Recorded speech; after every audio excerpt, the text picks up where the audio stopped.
온라인 예배 에티켓. 당신은 준비된 예배자입니까? 지금 당신의 복장은? 집에서 입던 옷 그대로 교회 갈 때처럼 깔끔하게 지금 당신의 자세는? 침대에 누워서 편안하게 책상에 앉아서 준비된 자세로 찬양을 부를 때 당신의 자세는? 누가 들을라 침묵을 지켜요. 마음을 다해 소리내어 찬양해요. 기도할 때 당신의 자세는? 누가 보지도 않는데 다른 짓 좀 하면 어때? 마음과 정성을 다하여 진심으로 당신의 예배 자세는 어떤 모습인가요? 준비된 몸과 마음으로 하나님께 영광 돌리는 거룩한 예배 시간 되시기 바랍니다.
하나님을 기억하고 말씀을 사모하는 성도 여러분, 화요예배에 오신 여러분들을 진심으로 환영합니다.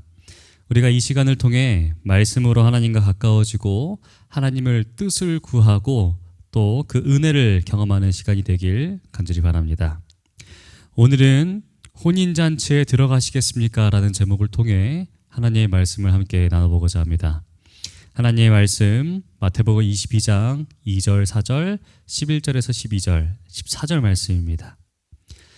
천국은 마치 자기 아들을 위하여 혼인잔치를 베푼 어떤 임금과 같으니 그 종들을 보내어 그 청한 사람들을 혼인잔치에 오라 하였더니 오기를 싫어하거늘 다시 다른 종들을 보내며 이르되 청한 사람들에게 이르기를 내가 오찬을 준비하되 나의 소와 살찐 짐승을 잡고 모든 것을 갖추었으니 혼인잔치에 오소서 하라 하였더니 임금이 손님들을 보러 들어올세 거기서 예복을 입지 않은 한 사람을 보고 이르되 친구여 어찌하여 예복을 입지 않고 여기 들어왔느냐 하니 그가 아무 말도 못하거늘 청함을 받은 자는 많되 택함을 입은 자는 적으니라. 이 예수님의 행적이 지금 하이라이트를 향해서 계속해서 나아가고 있습니다. 우리가 지난주에 다뤘던 이 21장은 이 예수님의 선전포고와 동일했습니다. 본격적으로 예수님께서 예루살렘으로 입성하셨고 왕이신 것을 보여주셨습니다. 그런데 오늘 22장에서는 이 예수님께서 이 왕으로 어떠한 일을 행하시는지 우리에게 잘 보여주십니다. 하나님은 예수님을 통해서 우리에게 어떤 선물을 주시는지 오늘 본문 말씀을 통해서 드러나는 것이죠. 그런데 이 선물이 모두를 위한 선물이 아닙니다. 이게 중요한 것인데 왕이신 예수님은 통치권을 가지신 분이십니다. 그런데 이 통치권은 누군가에게는 구원이고 해방이 됩니다. 반면에 어떤 사람에게는 멸망이 되고 심판이 되기도 합니다. 우리가 이것에 대해서 잘 알아야 합니다. 예수 그리스도의 날 예수님의 재림을 우리는 매일같이 소망하며 살아가고 있습니다.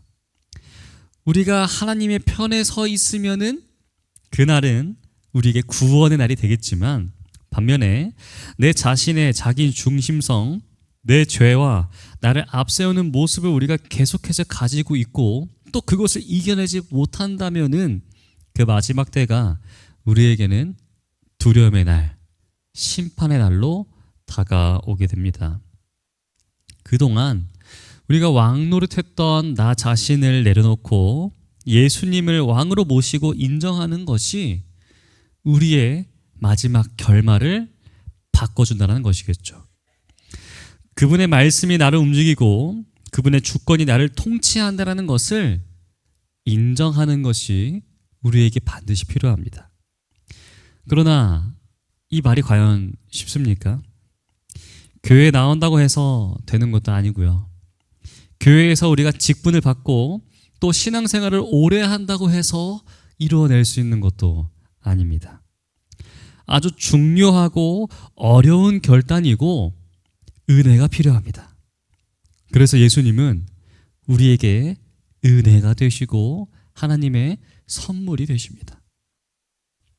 오늘 마태복음 22장에는 유명한 혼인잔치의 비유가 등장합니다. 이 비유를 통해서 우리는 이제 정말 결정해야 합니다. 왕으로 오시는 예수님을 나의 인생의 왕으로 모시며 살 것인지 아니면 여전히 내가 생각하는 내가 중요한 것, 오늘 나의 급한 일, 내가 중요하다고 생각하는 나의 유익을 따라 살 것인지 우리는 이제 결정해야 합니다. 오늘 말씀을 통해 예수님을 나의 진정한 왕으로 모시는 우리가 되길 간절히 기도합니다. 함께 말씀 보겠습니다. 1절입니다. 예수께서 다시 비유로 대답하여 이르시되 22장은 이 예수님께서 다시 한번 대답하셨다라는 것으로 시작하게 됩니다. 이 대답하셨다라는 것은 어떠한 질문이 있었기 때문에 대답을 하셨다는 것이겠죠. 그런데 어떠한 질문이었는지 우리가 살펴볼 필요가 있습니다. 그 질문은 이전 장 21장 23절에 등장합니다. 예수께서 성전에 들어가 가르칠새 대제사장들과 백성의 장로들이 나와 이르되 내가 무슨 권위로 이런 일을 행하느냐, 또 누가 이 권위를 주었느냐. 이 질문은 예수님께서 성전을 정화시킨 그 사건 이후에 등장하는 질문입니다. 성전은 하나님의 집이죠. 하나님의 임재가 거하시는 곳이고 우리가 하나님을 만나는 곳입니다. 그런데 이들의 생각에는 어떻게 한낱 인간인 예수가 성전을 깨끗하게 할 수 있는가? 이것이 이해가 될 수 없는 것이었죠. 게다가 종교의 기득권은 누가 갖고 있습니까? 다 본인들이 갖고 있는 거예요.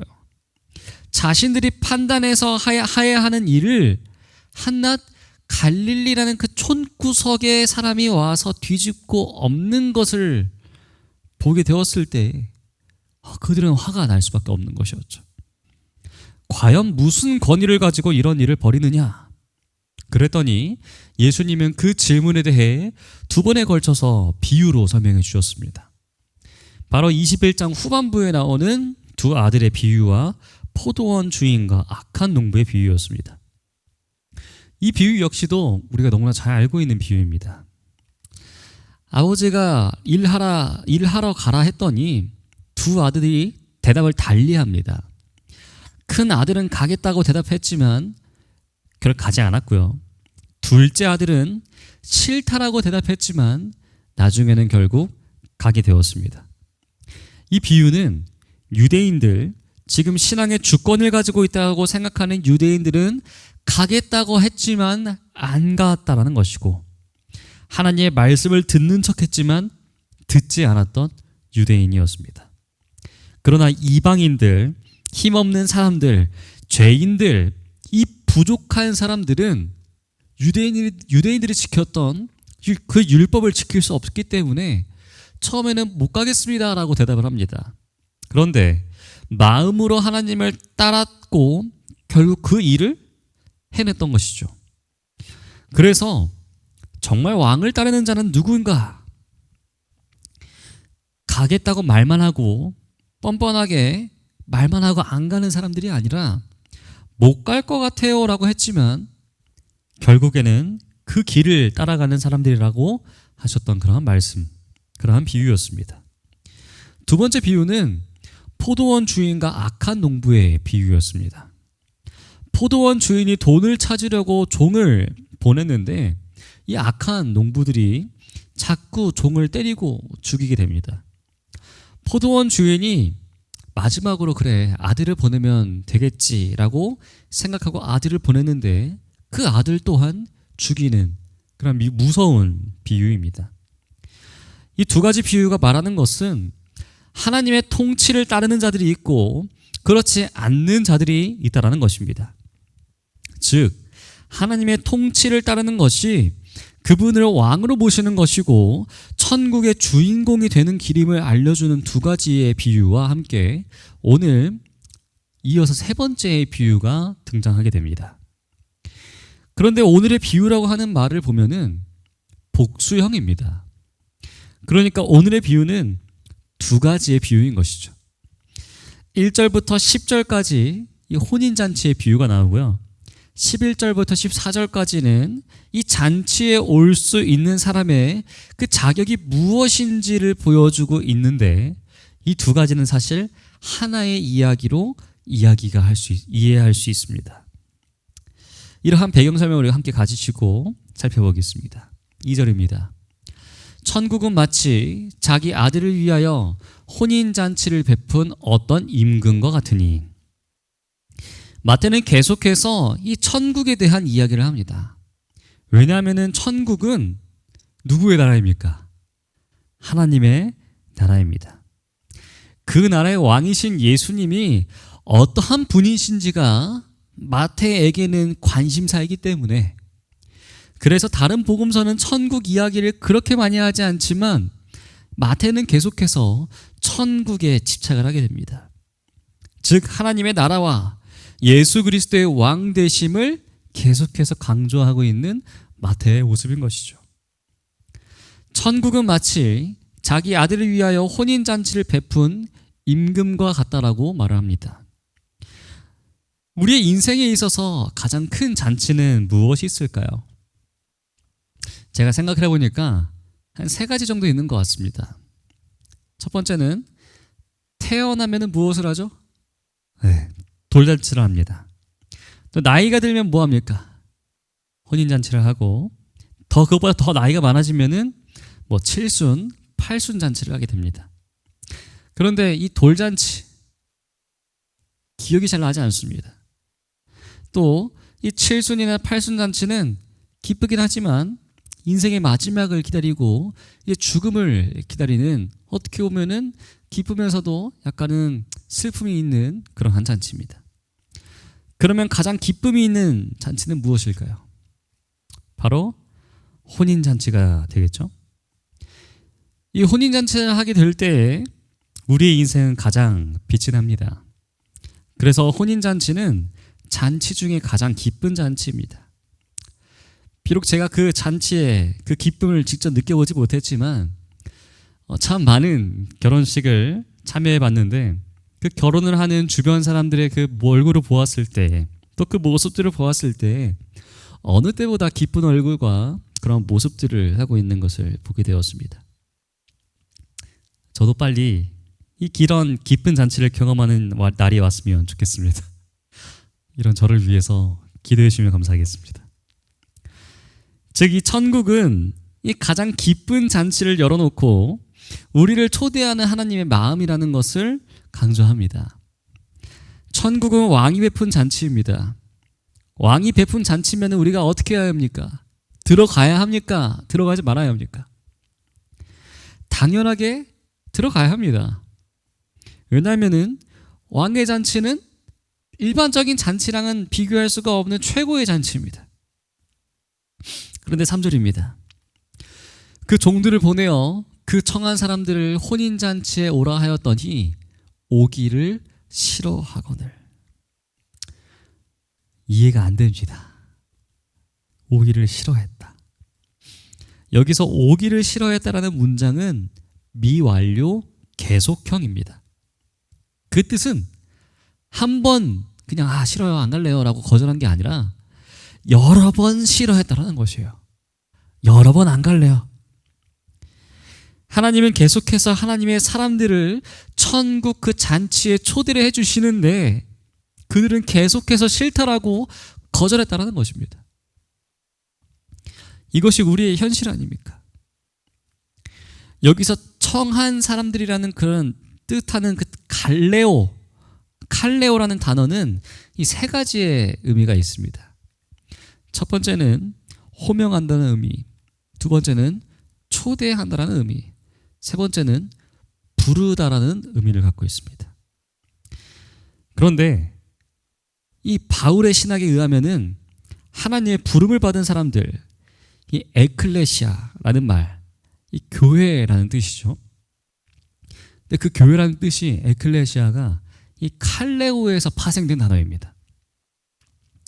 즉 하나님은 우리의 이름을 호명해서 부르시고 천국 잔치에 초대하셔서 우리를 교회로 삼으시는 것, 하나님의 그러한 마음이 담겨있는 단어가 바로 이 청한다라는 단어인데, 하나님은 우리에게 그러한 계획을 가지고 계신데, 그런데 사람들은 그 계획들을 싫어합니다. 왜 싫어했을까요? 이것이 우리에겐 의문이 듭니다. 왕이 불렀으면 어떻게 해야 합니까? 다른 사람도 아닙니다. 그 나라의 왕입니다. 왕이 부르면은 당연히 가야 하는 것입니다. 또 최고의 잔치에 초청을 받은 것인데 우리가 안 갈 이유가 뭐가 있겠습니까? 이유는 한 가지입니다. 그 왕을 왕으로 인정하지 않는 것입니다. 왕을 왕으로 인정했다라면은 이들은 그 잔치에 분명히 갔을 것입니다. 그러나 왕을 왕으로 인정하지 않았습니다. 왜냐하면은 다른 왕이 있었기 때문이죠. 누가 왕입니까? 나 자신이 왕인 것입니다. 아무리 임금이 혼인잔치를 베풀어도 그 임금을 임금으로 여기지 않는 자들, 내가 임금인데, 내가 왕인데, 이렇게 생각한다면은 그 초청을 받아도 그 초청에, 그 잔치에 갈 수가 없게 되는 것입니다. 유대인들은 이 식탁 교제를 굉장히 중요하게 여깁니다. 이 한 식탁에서 먹고 마신다라는 것은 동질감을 나타내는 것이고 공동체 의식을 나타내는 것이었습니다. 한 예로 들면은 유월절 식사가 그들에게 너무나 중요한 것인데, 근데 그 유월절 식사에는 이방인이나 타국인들은 함께 할 수가 없습니다. 그들은 유월절 음식을 먹을 수도 없어요. 이들이 함께 참여하기 위해서는 할례를 받아야 합니다. 그 정도로 유대인들은 이 밥 한 끼를 먹는 것이 그만큼 중요한 것이 아니라 누구랑 그 자리에 함께 하고 함께 먹고 마시는가가 굉장히 중요했습니다. 밥 먹는 것 자체가 중요한 것이 아니에요. 그런데 왕의 혼인잔치에 간다는 것은 누구와 먹고 마시는 것이에요? 그 왕과 함께 먹고 마신다는 것 아닙니까? 그런데 그 왕이 아니다라고 내가 여기면은 그 자리에 참석할 이유가 아무것도 없는 것입니다. 갈 필요가 없는 것이죠. 이들은 하나님을 왕으로 모시지 않는다라는 것과 동일합니다. 계속해서 내 마음속에 있는 내가 원하는 왕, 그냥 정치적인 메시아를 기다리고 있었습니다. 진정한 왕이신 예수님이 아니라요. 4절입니다. 다시 다른 종들을 보내며 이르되 청한 사람들에게 이르기를 내가 오찬을 준비하되 나의 소와 살찐 짐승을 잡고 모든 것을 갖추었으니 혼인잔치에 오소서 하라 하였더니, 이러한 이 사람들과는 다르게 이 왕은 다른 종들을 보낼 만큼 인내심이 있고 긍휼함과 겸손함이 있는 왕이었습니다. 우리 사랑하는 성도 여러분, 왕이 보냈는데 거절할 수가 있겠습니까? 그 당시는 생사 여탈권이 누구한테 있어요? 왕에게 있었습니다. 그런데 그 왕의 명령을 듣지 않는 이들, 그냥 벌해버리면 끝나는 것입니다. 그러나 이 왕은 인내심과 긍휼함이 넘치는 왕입니다. 또 왕은 이렇게 생각합니다. 사람들이 오지 않겠다고 하는 것이 이 잔치가 어떠한 잔치인지 잘 모르나 보다. 그래, 모르니까 그럴 수 있겠지. 그래서 종들을 보내서 설명합니다. 내가 오찬을 준비하고 소와 살찐 짐승을 잡아서 모든 것을 다 갖추었으니까 혼인잔치에 와라. 어떻게 더 이상 이것보다 더 친절하게 설명하고 겸손하게 이야기할 수 있습니까? 이렇게까지 했는데 5절 함께 보겠습니다. 그들이 돌아보지도 않고 한 사람은 자기 밭으로 한 사람은 자기 사업하러 가고, 돌아보지도 않습니다. 처음에는 왕의 초청이었습니다. 두 번째는 거의 부탁을 하고 있는 상황입니다. 왕이. 그랬는데 돌아보지도 않고 자기가 가고 싶은 곳으로 가버립니다. 즉 자기 자신이 더 중요한 것이죠. 내가 왕이라는 것입니다. 실제 왕이 초대하는 것을 귀뚱으로 듣지도 않습니다. 그런데 이들의 모습이 오늘날 우리의 모습은 아닐까요? 과연 나는 하나님을 왕으로 모시고 있습니까?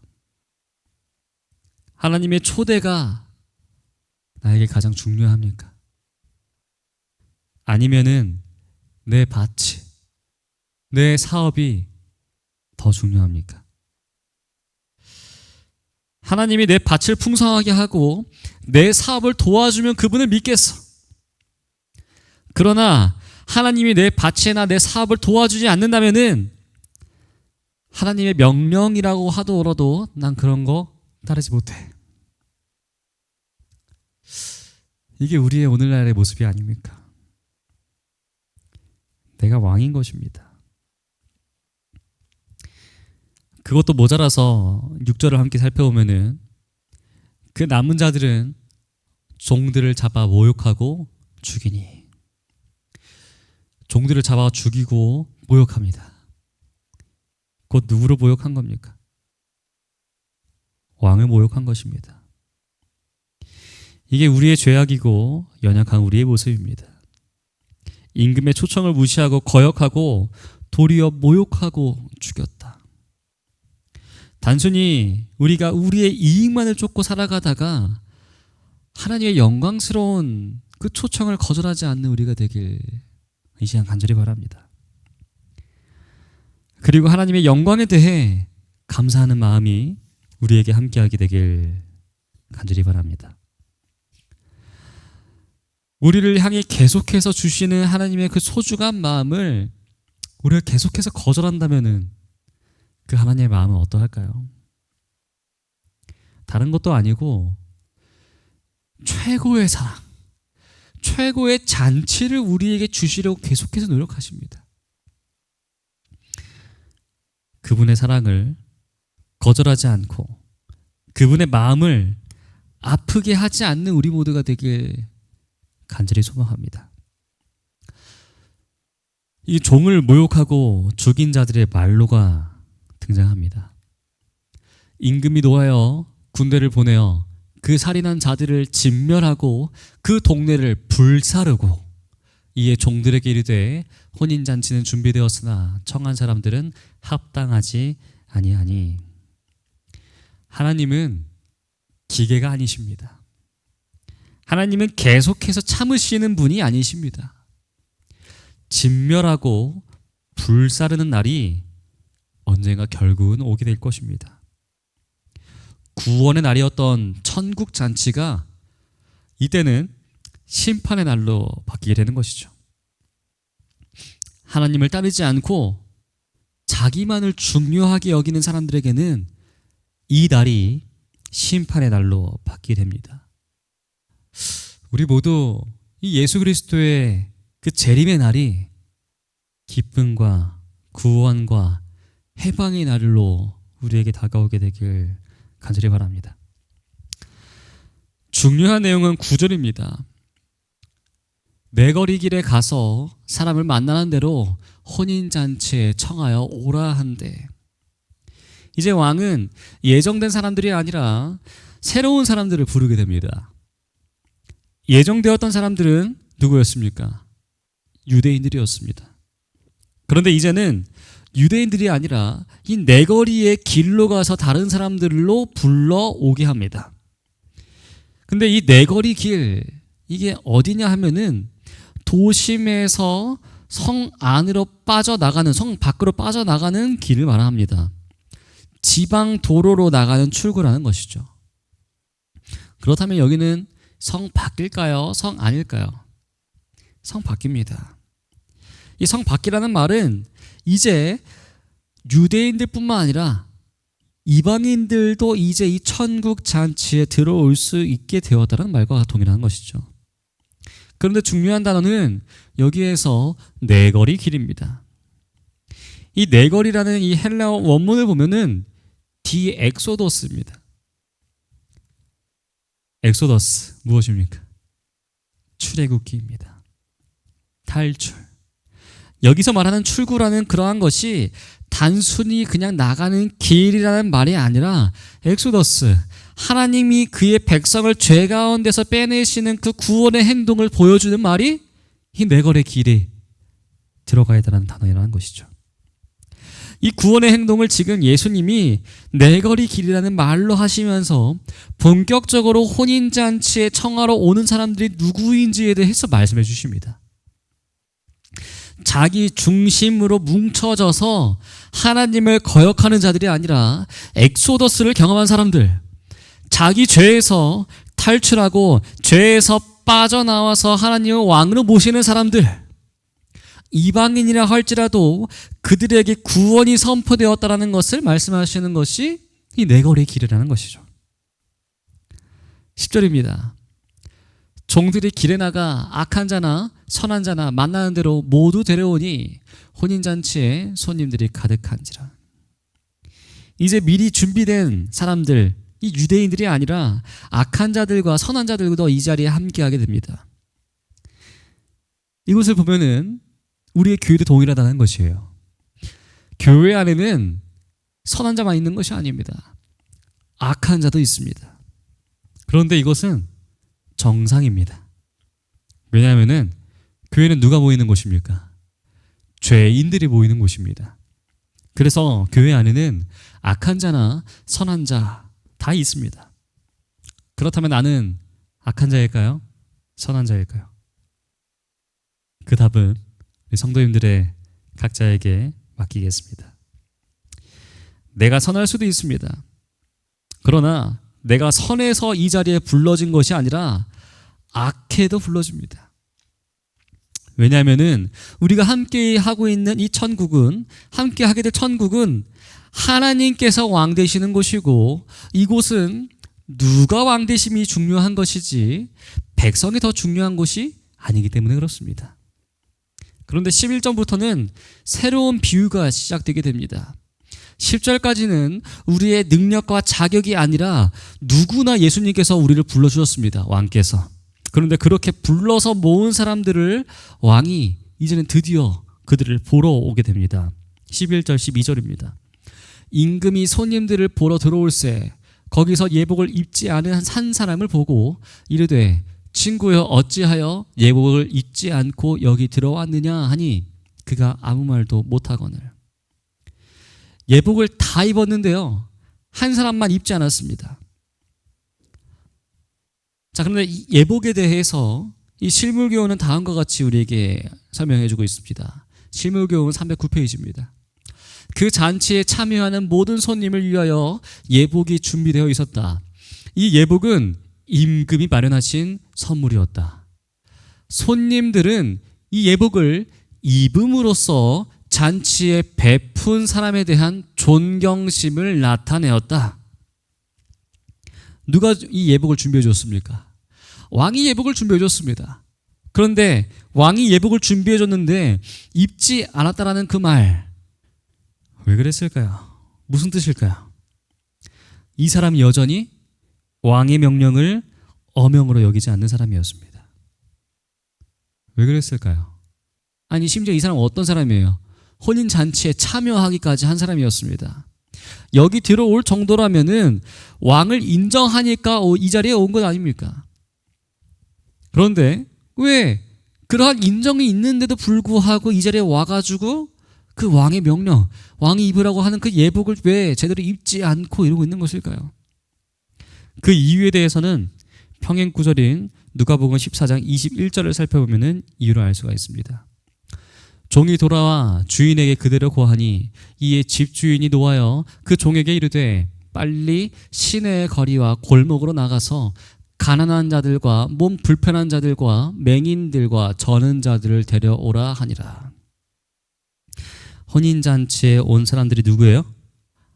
가난한 자들, 몸 불편한 자들, 맹인들, 저는 자들이 함께 있었습니다.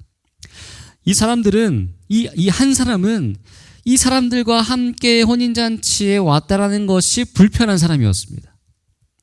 자기는 마음에 들지 않는다는 것이겠죠.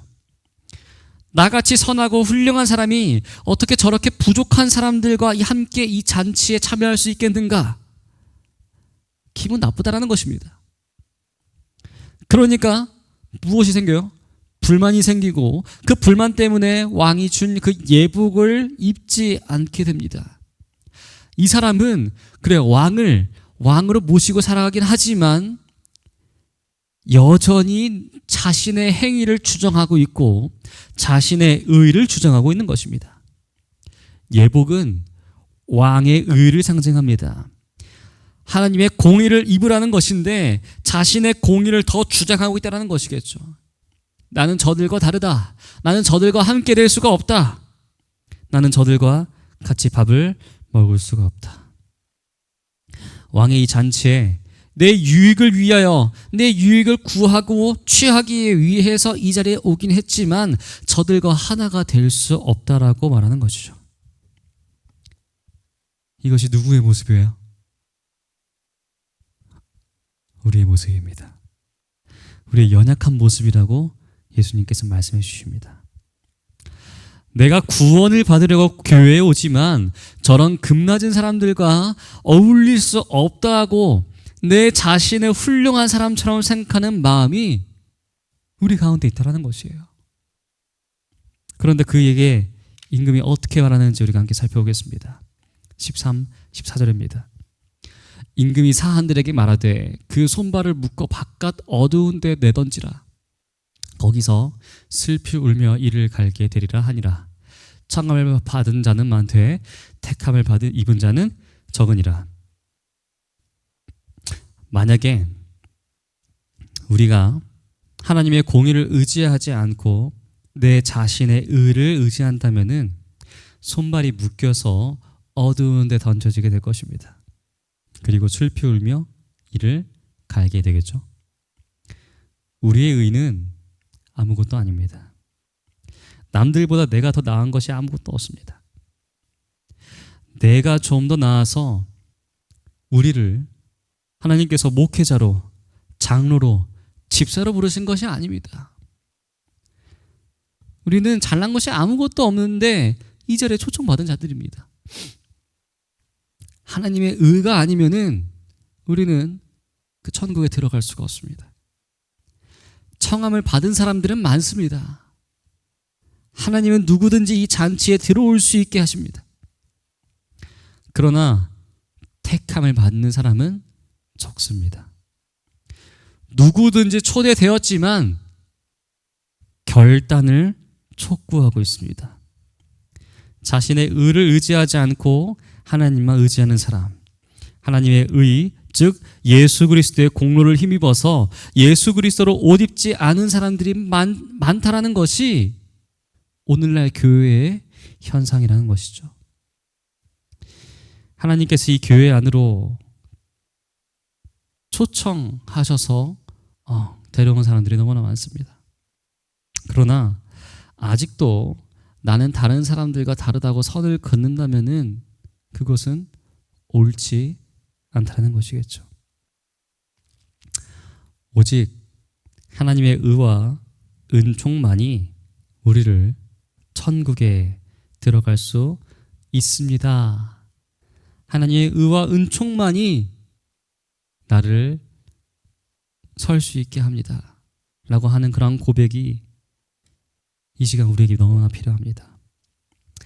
내 능력과 행위가 아니라 오직 예수 그리스도의 십자가만이 나의 자랑이라고 말하는 그러한 신앙을 해나가는 우리가 되길 간절히 바랍니다.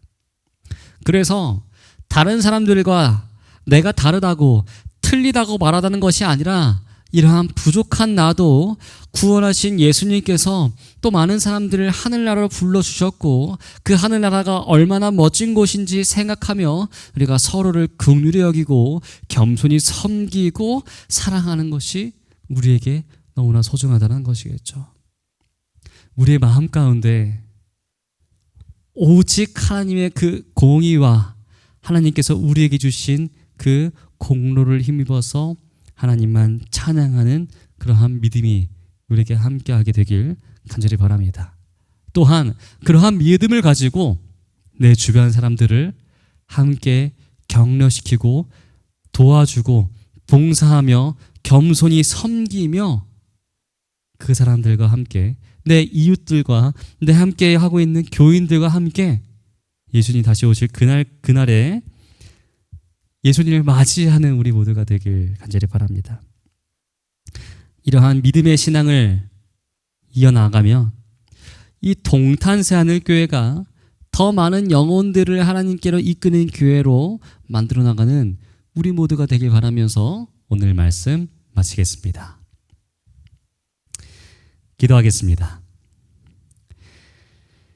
하늘에 계신 아버지 하나님, 아무런 의도 없고 아무런 내세울 것도 없는 우리를 하나님의 혼인잔치, 그 귀한 잔치에 불러주심에 너무나 감사합니다.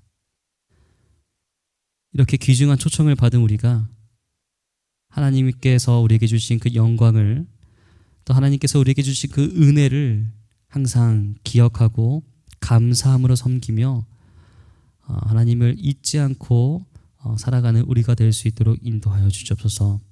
그 가운데 나 자신을, 나 스스로를 왕이라고 섬기며 왕이라 생각하며 살아가는 우리가 아니라 예수님을 나의 진정한 왕으로 모시고 하나님을 나의 삶의 주권자 되심으로써 인정하며 하나님의 명령과 하나님의 뜻을 구하는 우리가 될 수 있도록 인도하여 주시옵소서.